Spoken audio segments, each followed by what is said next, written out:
to say the cause of the Mahon Foundation is very close to my own heart. I was the beneficiary of a couple of scholarships and bursaries myself, and I have to say that it transformed my life. So from personal experience, I think that backing people rather than other causes is something that's really worthwhile doing, and that's why we're very happy to sponsor this event to the benefit of the Mahon Foundation. I also have a number of clients who've expressed the need to be able to contribute, and a lot of them feel that they would rather take the money that they would contribute to SARS and actually channel that money themselves, rather than allowing the government to channel that. So I think there's a real opportunity there. One thing I will say though is that the thing that you don't want to do is to live in a country where they don't collect their taxes. Any country which don't collect its taxes is not a good country to live in. So in South Africa we're still collecting our taxes, so in many ways it's still a very good place to be. But thinking about transformation, I thought that we'll just start with the word transformation and have a look in the dictionary at what it actually means. And it talks about change. There's a massive amount of change happening around ourselves all the time, but it actually says change into something improved or more useful. So that's an interesting slant. So positive change is really transformation. So when you hear about transformation, it should be something positive. What I have found though is that some change, even though in the global scheme of things it's positive, some things you don't necessarily experience as positive. So here's something that was apparently predicted a while ago and that people haven't necessarily experienced as positive. Have a look at Wikus Marais 20 years ago. My ma sê antidrank hoog. Dit beteken dat die baba definitief 'n dogtertjie gaan wees. Jou ma het ook destyds gesê dat die sokkerparty definitief die verkiesing gaan. Ja, ons het daarmee begin. En jou ma het ook gesê dat die Japaneese definitief direk die wêreldbeker gaan. So now you will see that there's a couple of people who didn't experience this in a positive fashion. So sometimes change can be good. It's a fantastic thing that the Japanese beat the Springboks for the Rugby World Cup in 4 years' time in Japan. But if you were a Springbok rugby player, you really didn't appreciate it. So sometimes things don't work out as you wish. But I also thought that one of the things that's going on around us is there's a lot of invisible good news. And I was reading this article in the paper the other day, and the journalist was writing, as journalists, we always write about the planes that fall and never about the planes that take off. So everything that goes wrong is reported in the most dramatic fashion. Those things that go right, because they're not dramatic, very rarely gets reported. And I thought I'd pick one thing and focus on that for tonight in terms of the transformation that's happening around us, not only in South Africa but in the world. And that transformation is the transformation in global poverty. So what we see is that this year, for the first time, fewer than 10% of the world population will live in extreme poverty. And extreme poverty being defined in a more strict way than before, in the sense that what the World Bank has done in this case is to use $1.90 per day as the brink beyond which you need to be not to be in extreme poverty. So they used to do $1.25, they're now using $1.90. And even on that measurement, less than 10% of people are now in extreme poverty. So look at this for change. In 1990, when communism fell, what you found is that 2 billion people around the world were living in extreme poverty. That made up 37% of the population. So more than a third of all people were living in extreme poverty.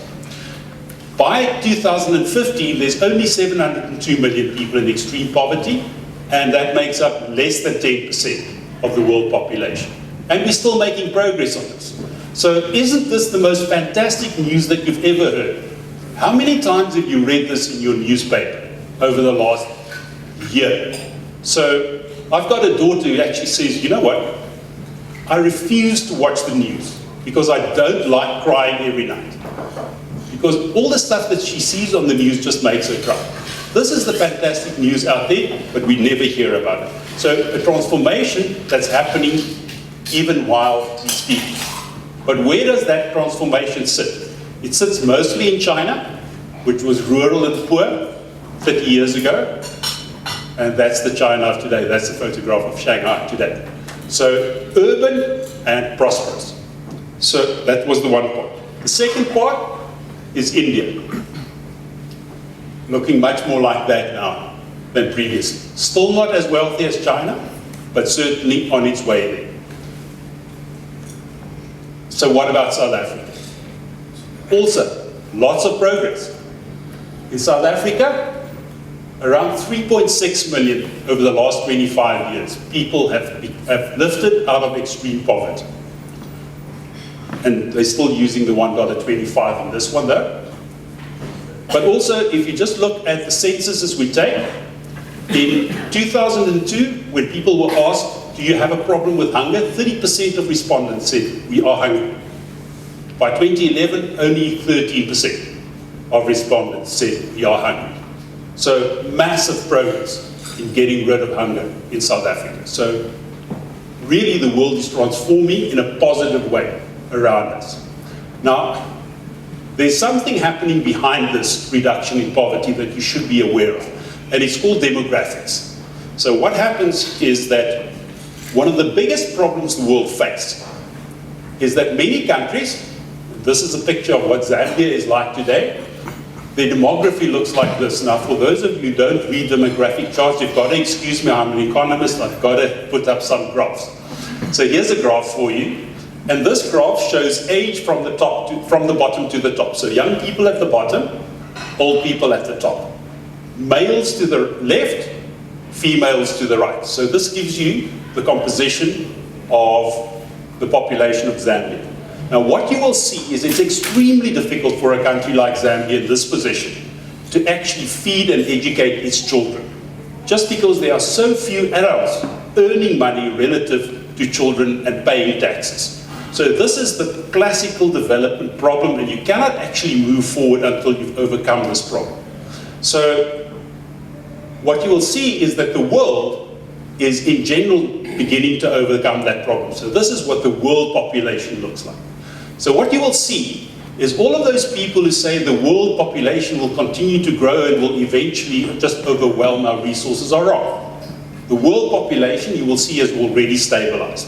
Yes, what is happening is that the world population will still grow over the next number of years as people grow older. But there are not more new people being born that will actually feed that growth. So at some point, the world population will stabilize. And in fact, it might even start shrinking at some point, but that point is still a way off into the future. So what you will see is in China, where people became a lot richer. This is what the Chinese population looks like. So you will see that there's already far fewer people being born than were being born 50 years ago in China. Therefore, there are a lot of taxpayers relative to children. Children are being brought up, educated, and have the ability to go forward and develop. There are some other problems that come with it. When the largest cohort of age, which is now around the 49 to 50, 45 to 55 level. That cohort, when they start retiring, there will be very few taxpayers to pay for their retirement. So if you're a Chinese person of around 50 years old, start saving now, because your children will not be able to keep you. Okay. But, by the way, lots of progress and development in China because of this demographic change. And economists refer to this as the demographic dividend. There's a period in which you have lots of people working and very few people learning, and therefore you can educate all of those people very well. If you look at India, you can see that it's already changing. It doesn't look like Zambia anymore. So, in fact, the growth in Indian population has also stabilized. Therefore, what you can expect is that over the next 20 years, What has happened over the last 20 years in China is likely to happen in India as well, meaning rapid development, much better educated, lots of investment into infrastructure, prosperity growing in India. So, what about South Africa? There you go. Set to reap the demographic dividend. So what you see is the biggest cohort in the South African population is now between 20 and 30. So just coming into their careers. But they don't have as many children as people had 40, 50 years ago. So very few people in retirement, not too many people in education, lots of people working. Now, all we need to do is give those people jobs. Then the whole plan will come together. So it's not inevitable that things will be good, but there's a massive positive underlying demographic situation in South Africa that we need to reap in the next while. Now, some of you will remember better World Cup memories. What Francois Pienaar said is we didn't have 60,000 people supporting us, but 43 million. 25 years later, 20 years later, we only have 53 million people because we stopped having children at the very rapid rate. So be aware that prosperity is coming to South Africa in a sneaky way. Now what you will find, what does the press do with this? They say 1 million babies born in South Africa last year, massive problem, and another 1 million people to educate. What they don't say is that's actually 0.5% less than the previous year. So the number of babies being born in South Africa every year is actually falling as we speak. And that creates a massive opportunity. Part of the reason for that, though, is that urban people tend to have far fewer babies than rural people. So here you can see the percentage of South Africans that live in cities. So that percentage now, close to 60%. For the world as a whole, in the last 5 years, the 50% mark was crossed for the first time. So more than 50% of people around the world now live in cities. Now, it's quite difficult when you have lots of people flooding into cities like that to provide the necessary infrastructure. So you will see informal settlements, you will actually have traffic problems and all of those things. But eventually what that translates into is a much more prosperous country. So there's the birth rate for South Africans, falling all the time for the last 40 years. Plus what you see is the percentage of people living in cities is growing and is projected to keep on growing. And you know where you could really find poverty in South Africa is in the rural areas. So the number of people living in rural areas is likely to decrease by at least a third over the next couple of decades. So very, very positive picture from a demographic point of view. More important subject. The most important subject is not what is happening out there, but what are you doing about it? So what Jack Welch said, those of you who are old enough will remember that Jack Welch was the superhero who transformed General Electric. And one of his rules was, change before you have to. Why? Because if you change before you have to change, that means you can control that change. If you wait until you're being forced to change, you cannot control that change anymore. So if you want positive transformation, change before you have to. And that goes for all the organizations we work in, but it also goes for our personal lives. And that's really where Genesis Private Wealth comes in. You know the story? That you listen to your doctor when you have to. You listen to your spiritual advisor, whatever person that might be, when it suits you. And you listen to your wealth advisor every time. So that's actually the person outside of your immediate family that is the most important person for you. And that's the person that should be helping you to actually transform your own financial life in a positive way. So, what we do is to say, proactive transformation is much better than become a victim of the circumstances around you, which is one of the reasons why we support the Mahon Foundation, because it is proactively supporting the transformation of the industry that it's in. But also from a personal point of view, we'd like to partner with our clients to help them transform their own lives. And the basic method we use is actually very simple. consistent, good financial decisions is what you need to make in your personal life. But you can only do that if you're objective about your affairs. Now, the problem that we have is none of us are objective about ourselves.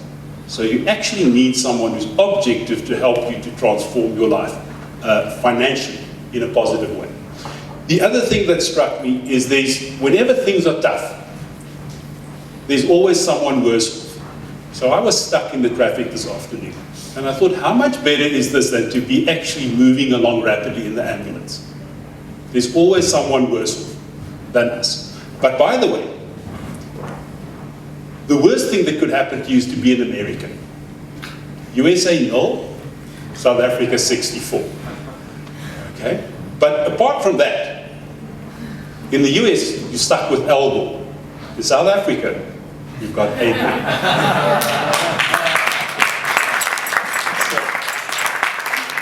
I'd like to thank Adrian from the bottom of my heart for coming along. He's the champion of transformation in South Africa in terms of business. He's transformed the medical aid industry, transformed the insurance industry, so we'd love to listen to what Adrian has to say. Jody, you wanted to introduce Adrian, but I think I've actually done not a bad job for that. Can I actually offer you a mic?